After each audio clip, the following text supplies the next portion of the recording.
মালয়েশিয়ার একটি প্রত্যন্ত গ্রাম, নাম নিপা। প্রথম সেখানে এটা ডায়াগনোসিস হয়েছে। সালটা ছিল 1998। তখন থেকে এই ভাইরাসটি নিপা ভাইরাস নামে পরিচিত। 2001 সালে বাংলাদেশে প্রথম নিপা ভাইরাসের সংক্রমণ হয়। সেই থেকে প্রতি বছরই আক্রান্ত হওয়ার খবর পাওয়া যায়। এবছর এখন পর্যন্ত শোনা যাচ্ছে যে আমাদের রাজ্যে 2জন মানুষ নিপা ভাইরাসে আক্রান্ত হয়েছেন। একটি হাসপাতালের আইসিইউতে ভেন্টিলেশনে তারা রয়েছেন। আমাদের জানা দরকার এই নিপা ভাইরাসটা কি এবং কিভাবে এই ভাইরাস ছড়ায়, কিভাবে এর থেকে মুক্ত থাকা যায়, সতর্কতামূলক ব্যবস্থা কি কি নিতে হবে। মনে রাখা দরকার এটি একটি জুনোটিক ডিজিজ। এটা ইউজুয়ালি বাদুড়ের শরীর থেকে মানুষের শরীরে ঢোকে। এটা সাধারণত 4টি উপায়ে ঢুকতে পারে। প্রধানত বাদুড়ের লালারস, মূত্র বা মলের সাথে মানুষ যদি ডাইরেক্ট কোনো সংস্পর্শে আসে।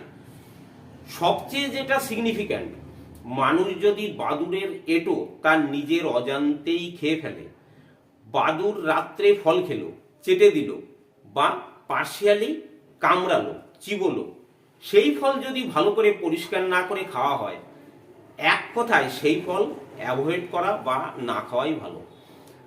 সবচেয়ে বেশি সম্ভাবনা থাকে খেজুরের রস থেকে। এই শীতের সময় গ্রাম বাংলায় বিকালবেলা বা সন্ধ্যার আগে একটা নির্দিষ্ট দিন পর পর খেজুর গাছে হাঁড়ি পাতা হয়। পরদিন সকালবেলা সেই রস গাছ থেকে নামানো হয়। রাত্রে যদি বাদুড় ওই রস খায় তবে বাদুড়ের লালার সঙ্গে রস কন্টামিনেটেড হয়। সেই জন্য এই কাঁচা রস পান করা থেকে বিরত থাকতে হবে। তবে ওই রস জাল দিয়ে যদি গুড় করে খাওয়া হয় তবে আর সংক্রমণের সম্ভাবনা থাকে না। ইন্টারমিডিয়েট হোস্ট যেমন শূকররা, এরা আক্রান্ত হতে পারে সেখান থেকে মানুষের শরীরে। তাই শূকরের মাংস থেকে বিরত থাকাই ভালো। নিপা ভাইরাসে আক্রান্ত মানুষের ক্লোজ কন্ট্যাক্টে গেলে আর একজন মানুষ আক্রান্ত হতে পারে। তবে এর সংক্রমণ ক্ষমতা কোভিডের থেকে অনেক কম, কিন্তু মর্টালিটি রেট অনেক বেশি, 40% থেকে 75% পর্যন্ত। জানতে হবে প্রাথমিক উপসর্গগুলি কি কি। অনেকটা ডেঙ্গুর মতো, জ্বর খুব বেশি, মাথা যন্ত্রণা, গলা ব্যথা হয়, সাধারণত মারাত্মক পরিমাণে সর্দি কাশি হয়, শরীরে র্যাশ থাকে। এরপর থেকে যেটা হয়, কাশি হয়, শ্বাসকষ্ট হয়, বুকে ব্যথা অর্থাৎ নিউমোনিয়া হয়, কনফিউশন হয়, ঘুম বেশি হয়, জ্ঞান হারিয়ে যায়। লাস্টলি যেটা হয়, acute respiratory distress syndrome, complete pneumonia হয়ে যায়, ব্রেন ফুলে যায়, এনকেফালাইটিস হয়, খিঁচুনি হয়, কোমা, আলটিমেটলি ডেথ। আগেই বলেছি মৃত্যুর হার 40% থেকে 75% পর্যন্ত। প্রথম সর্দি কাশি হওয়া থেকেই অ্যাজ ইউজুয়াল সিমটোমেটিক ট্রিটমেন্ট হয়। এই নিপা ভাইরাস যখন ধরা পড়ে তখন অনেকটা অ্যাডভান্স স্টেজে চলে যায়। এই অসুখের নির্দিষ্ট কোনো ভ্যাকসিন এখনো পর্যন্ত আবিষ্কৃত হয়নি। যে যে অ্যান্টিভাইরাল ড্রাগগুলি আছে, যেমন মনোপোলার অ্যান্টিবডি, কিন্তু আশানুরূপ কোনো ফল পাওয়া যায়নি।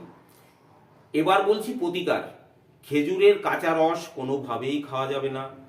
ফল ভালো করে পরিষ্কার করে খাবেন। আংশিক চিবানো ফল না খাওয়াই নিরাপদ। যেহেতু শূকর ইন্টারমিডিয়েট হোস্ট, তাই শূকরের মাংস বর্জন করা উচিত। সংক্রামিত মানুষের ডাইরেক্ট সংস্পর্শে যাওয়া যাবে না। N95 মাস্ক ব্যবহার করা উচিত। শুধুমাত্র স্বাস্থ্যকর্মীরা উপযুক্ত প্রোটেকশন নিয়ে তবেই তাদের কন্ট্যাক্টে আসবেন, অর্থাৎ পরিষেবা দেবেন। সিমটোমেটিক ট্রিটমেন্ট প্রথম থেকেই হয় এবং লাস্ট পর্যন্ত সেই সিমটোমেটিক ট্রিটমেন্টই হয়, কারণ এর নির্দিষ্ট কোনো ভ্যাকসিন নেই, সেটা আমি আগেই উল্লেখ করেছি। তা সিমটোমেটিক ট্রিটমেন্ট আপনার সর্দি কাশি হয়েছে, প্রথমে তো বেশি হয় না, অল্প দিয়ে শুরু হয়। তা সর্দি কাশি হয়েছে, আপনি আস্তে আস্তে আপনি ডাক্তারের কাছে গেলেন একদিন, তা ডাক্তারবাবু আপনাকে ওষুধ দিলেন, মানে অ্যালোপ্যাথিক ডাক্তারবাবু হয়তো আপনি গেছেন, তা ডাক্তারবাবু ওষুধ দিলেন, ওষুধ খেয়ে আপনার কমছে না, তখন আপনি আবার গেলেন, জানালেন, তখন উনি আপনাকে আবার ওষুধ পাল্টে দিল, তারপরেও কমছে না, তখন উনি কিছু টেস্ট করতে দিল, সেই টেস্টেও কিছু ধরা পড়লো না, তখন উনি যদি মনে করেন তখন আপনাকে বলবেন হসপিটালে যেতে, যে হসপিটালে আপনি অ্যাডমিশন নিন বা কোনো আপনাকে অ্যাডভাইস করবেন, যাই করুন। ততদিনে তারপর পরীক্ষা হবে, তা ততদিনে আপনার এই অসুখটা অনেক অ্যাডভান্স লেভেলে চলে যাবে, আপনার সিমটমগুলো মারাত্মক বাড়াবাড়ি পর্যায়ে চলে যাবে।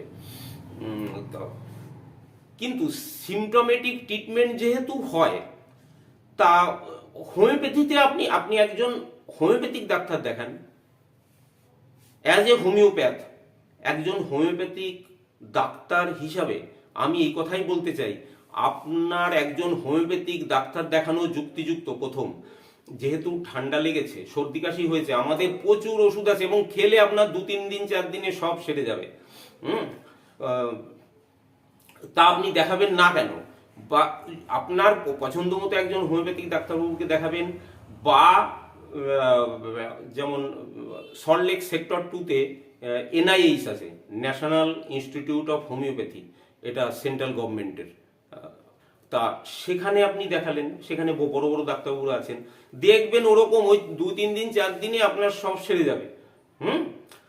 এবার প্রশ্ন হলো যে আপনি তো বলছেন এত সহজে, আপনারা প্রশ্ন করবেন, আপনি তো এত সহজে বলছেন, তা সেই ভাইরাসগুলোর কি হবে? অত ভাইরাস যেটা এরকম পর্যায়ে অ্যালোপ্যাথিতে পারছে না। তা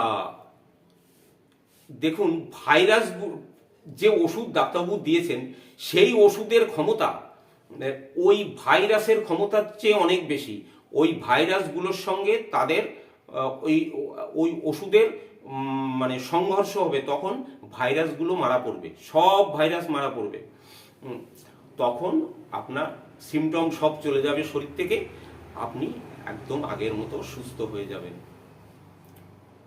যে যেখান থেকে আমার ভিডিওটা দেখছেন, সবাইকে আমার আশা সবাই ভালো থাকুন, সুস্থ থাকুন, এই বলে আমি এখানে আমার ভিডিওটা শেষ করছি।